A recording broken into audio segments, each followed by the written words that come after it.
This episode is brought to you by Autotrader.ca. Shopping for a car can sometimes leave you feeling a bit on edge. Because how do you really know if you're getting a great price or not? Easy. You use the Autotrader app. Autotrader compares and rates millions of cars using live market pricing. They let you know when the price of a car is great, good, fair, or above average. So you can feel confident you're getting a great car at a great price. Get the Autotrader app today. Oilers Now with Bob Stauffer. Weekdays at noon on Oilers Radio, 630 CHED. We return to Oilers Now with Bob Stauffer. Brought to you by Digitex. Office Equipment Solutions North America wide? Yeah, Digitex does that. Digitex.ca on Oilers Radio, 630 CHED. 135 at Edmonton. You know, it's almost like that last commercial. I could swear I recognize that play-by-play voice from somewhere. It's like it's often been chirping at me over my left shoulder for, I don't know, like the last 11 seasons or something. Welcome back, everybody. Bob Stauffer, Brendan Escott with you on Oilers Now. We'll tell you Royal Pizza, Pizza Pasta, and so much more. Edmonton owned and operated 50-plus years. For a menu and a list of their 13 Edmonton and area locations, go online at royalpizza.ca or download the Royal Pizza app from the App Store. Spoiler alert, Italy is playing Spain. I am cut off from the TV right now, but in the 34th minute, it is scoreless between Italy, who won the 2006 World Cup, Spain, who won the 2010 World Cup, and the 2008 and 2012 Euro. So this is the semifinal of the Euro. England and Denmark tomorrow. England has not won a major international tournament since 1966, and Denmark stunned everybody, winning the 92 Euro. So there you have it. That's your update. And in fact, I think our next guest, I'm going to hazard a guess here, because to me the name Sebastian Cossa sounds quite Italian. He is our Oilers Now headliner. It is brought to you by Wilhauk Beef Jerky. It just might be the best you've ever tasted. Search for Wilhauk, W-I-L-H-A-U-K today. Sebastian, it's Bob Stauffer. How you doing? Good. How are you doing, Bob?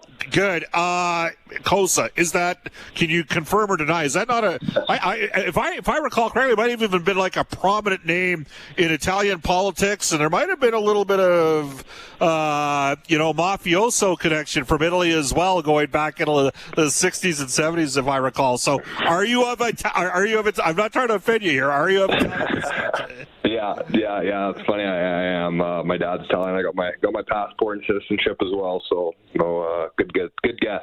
All right, there you go. And you won't tell us whether or not there's any extended family members that maybe worked in different sort of businesses, if you don't. I'm not too sure. That'd be interesting to find out. I'll have to ask my dad. Well, there you go. I might be swimming with the fishes here by the end of this conversation. So let's get to it. By the way, are you watching? Are you a soccer fan? Yeah, a little bit. Yeah, I've been paying attention to it. Yeah, Italy's had a history of having great goaltenders. Buffon, they've had some good guys over the years, obviously. Yep. All right, let's get to it. Crazy year this year. You guys finally get started. You went 17-1-1. I saw you, Cam Moon and myself went and saw you play, I think, 7 of the games down at the downtown community arena.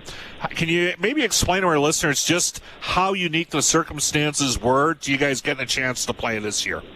Yeah. I mean, obviously from the summer it was up in the air. It was up in the air for a while there, and even our start date got moved a couple times there. So it was definitely frustrating for our workouts. Having an end date in mind. So it was tough. Not being me specifically, I wasn't skating 6 weeks before camp. So just shaking off the rust into camp. But obviously everyone came with mentality, and we were there for 3.5 months. We were the lucky ones. Not having to stay in a rink. We got lucky being able to be in our billet house this year. So trying to make it a little bit normalcy from that, but obviously not able to see family or friends, which was pretty tough. So it was 3.5 months straight hockey, but it was a good year, so can't complain. Yeah, the one thing that surprised me, I thought Hockey Canada might have you come down to the camp, and I'm sure you're fully I think you might be Canada's goalie for the upcoming World Juniors. We'll have to wait and see on that front. But how would you assess your overall performance? How do you think you did this season? Yeah, I was obviously went in there with high expectations. Obviously had a really strong team, and just coming in, I wanted to prove myself and show my game. So was a good year, obviously. Just the consistency part, I think, was a really big stride for me. Just coming in every night and playing the same game. Just coming in, playing my game, and helping my team to win. So obviously a good year from that aspect. We're joined right now by Sebastian Cossa, consensus first-round pick in the upcoming draft, the NHL entry draft. Where do you think you made the biggest sort of improvements since coming under the Oil Kings fold? You were drafted by Randy Hansch, the previous general manager, but where do you think you've sort of grown the most over the last few seasons? Yeah, I think, coming in, it's obviously being in junior now with older guys, and there's guys who have been to pro camps. So obviously just, I think, the consistency coming in the rink every single day. It's a job by this point now. So it's your career. You got to come in and you got to work hard every day. There's a lot of other kids out there that are working hard and trying to get to where you want to be. So it's just, you got to beat them out. Just your professionalism around the rink and even away from it, and just the consistency where the small details, everything goes into it, making sure your body's ready for workouts and ices and everything like that. So When it comes to playing the position, and just so you know, many years ago I played for the Southside Athletic Club. I wasn't any good. I played forward, and when our goalie gave up a bad one on a third rebound, I was the guy that skated by him and said, "You got to have that one too." Right, so I was that guy. But I got to ask you, for the position of goal, how much of it is physical versus how much of it is actually mental? Yeah, I think there's it's pretty close to 50, I'd say. I think the mental part, just the confidence in your own game and your reset button. Everyone's going to get scored on, but you can't dwell on that. You got to focus on the next shot and the next goal, the next save. Sorry, but I think it's probably 50-50. Obviously, you have to be in good physical shape to be able to move around the crease and pretty flexible. Definitely quite a bit of it's mental with just the pressure and the stress that comes with the position. Sebastian, Carey Price, pretty good goaltender of the WHL. Yeah. Carter Hart, most recently. To me, watching the league over the last 25-plus years, I think you're the best prospect since Price. But is there a guy you've sort of, some people say, well, he reminds me a bit of Pecorine because of the height. But is there a goaltender out there that, you maybe patterned your game a little after? Yeah. I mean, I think of two guys there. I think you named both in there.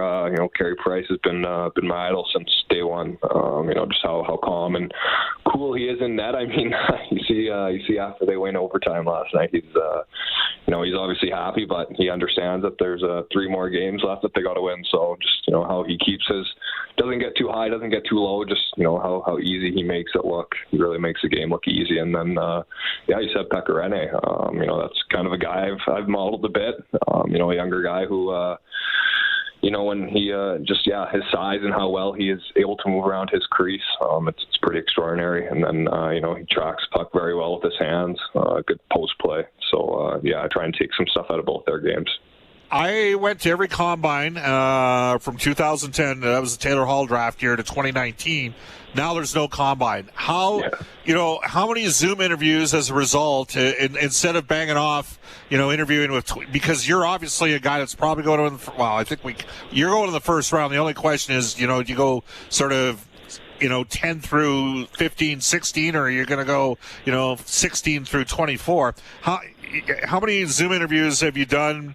And I would assume at this stage, have you done hundreds? Have there been teams that you've done 3 or 4 Zoom interviews with? How does that all take place?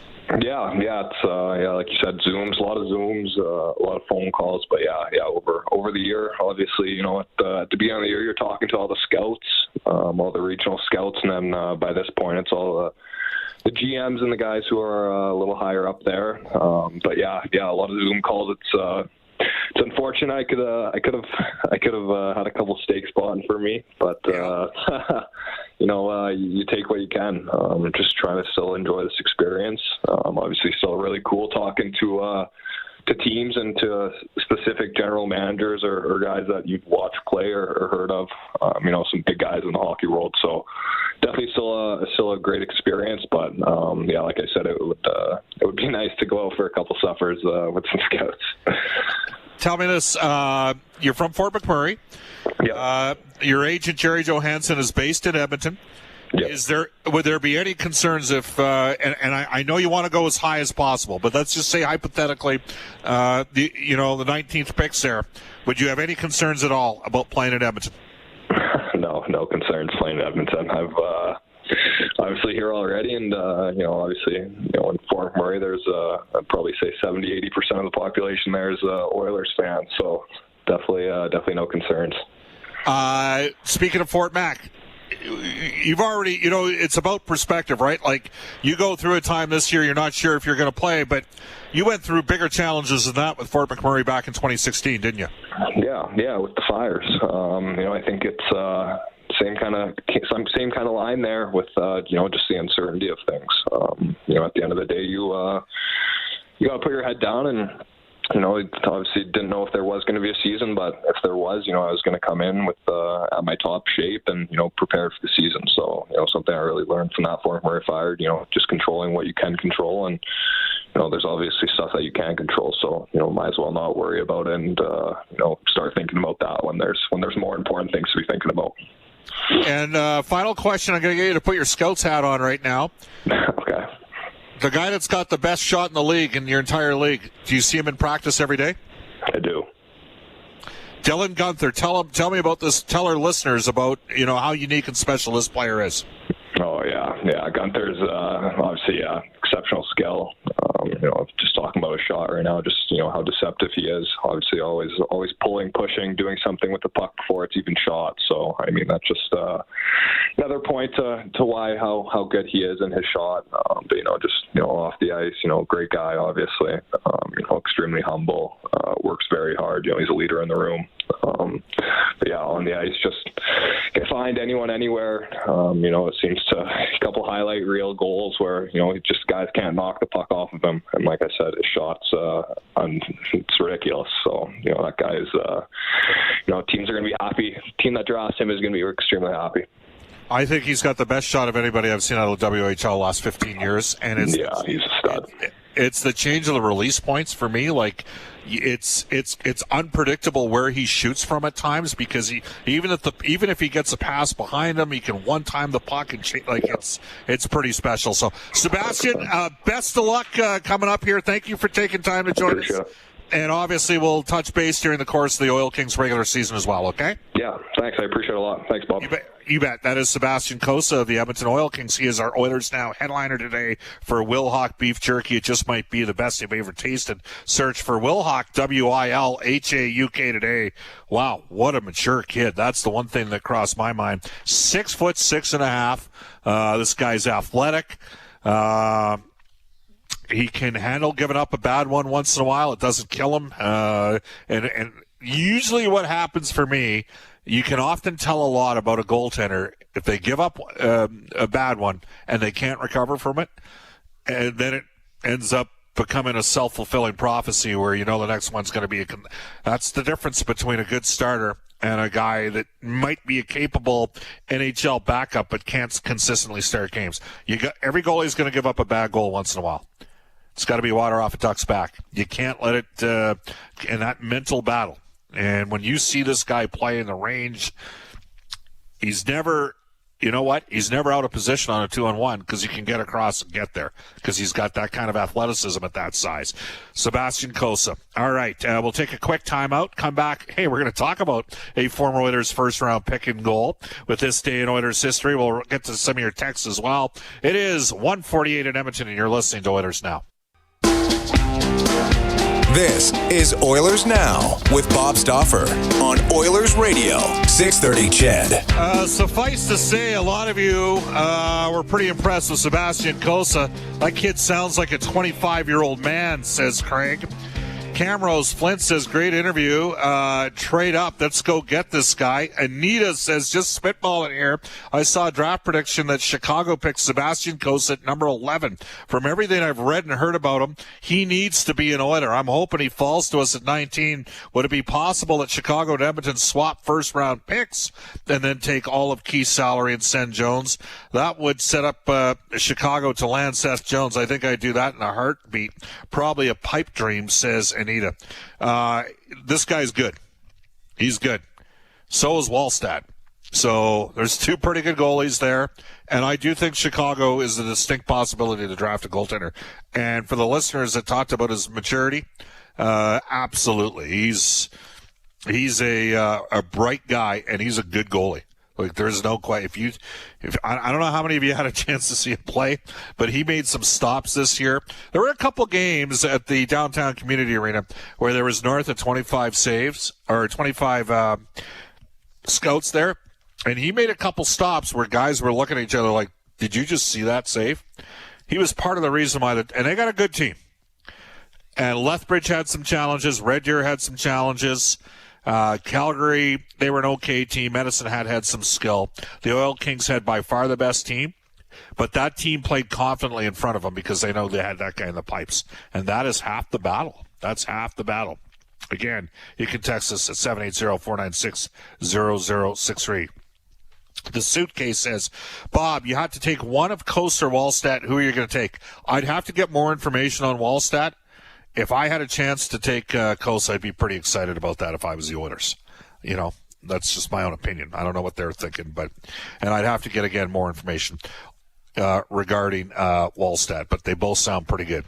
Let's go to NHL. This day in Oilers history at 152 in Edmonton. It's brought to you by New West Travel. This September, travel a private WestJet charter flight to Whistler, BC, and play 4 spectacular mountain courses. Details at newwesttravel.com. Here's Brendan Escott. In 2012, coming off of his second full season in the NHL, the Oilers signed goaltender Devan Dubnyk to a 2-year contract extension worth $7 million. He would post a .921 save percentage the next year and then was traded in January of 2015 to Nashville for Matt Hendricks. I feel like you were talking about that one recently, Bob. The team looking for a little veteran insulation at that time. They were, and Dubnyk did not have the confidence of Oilers general manager Craig McTavish. It needs to be stated. Dubnyk did not hit the home run with Nashville. He went to Montreal, washed out there. Then he went to Arizona, and Sean Burke, the goalie whisperer, helped rebuild him a bit. And Chuck Fletcher, GM of Minnesota, needed a goaltender, took the swing and hit the home run, bringing in Dubnyk at that stage. So we should always remember that. It's not like he went directly in a deal for Hendricks and then started, supplanted Pecorini as the number one goaltender at that time with the Preds. This day in Oilers history brought to you by New West Travel. Experience a great golf holiday to Whistler. Fly on a private jet and play 4 spectacular mountain courses. You get more details at newwesttravel.com. Reed Wilkins has Inside Sports tonight, 6 to 8 p.m. Brendan Escott, what has he got rolling? It sounded like a fluid show at this point. There you have it. Tomorrow, NHL Network analyst Brian Lawton from the Cult of Hockey. I have a feeling it might be an animated conversation. David Staples, NHL insider John Shannon for Legacy Heating and Cooling. Up next, the Global News Weather Traffic Update with Eileen Bell, followed by Angela Coquat today from 2 to 3 p.m. And then 6:30 CHED afternoons with guest host Ted Henley. Have a terrific Tuesday, everybody. Spoiler alert, they're scoreless at the half. Spain and Italy. We'll be back at her tomorrow. Oilers Now with Bob Stauffer. Weekdays at noon on Oilers Radio, 630 CHED. I'm Sarah Ritchie. I'm a reporter for Global News in Halifax. I was working the day everything changed in Nova Scotia last April. My team has spent the last year asking tough questions about how a gunman disguised as a police officer murdered 22 people over 13 hours. On our podcast, 13 Hours Inside the Nova Scotia Massacre, we examine this tragedy hour by hour. We're learning there's a lot more to this story. Listen to all 13 episodes now on Apple Podcasts, Spotify, or wherever you find your favorite podcasts.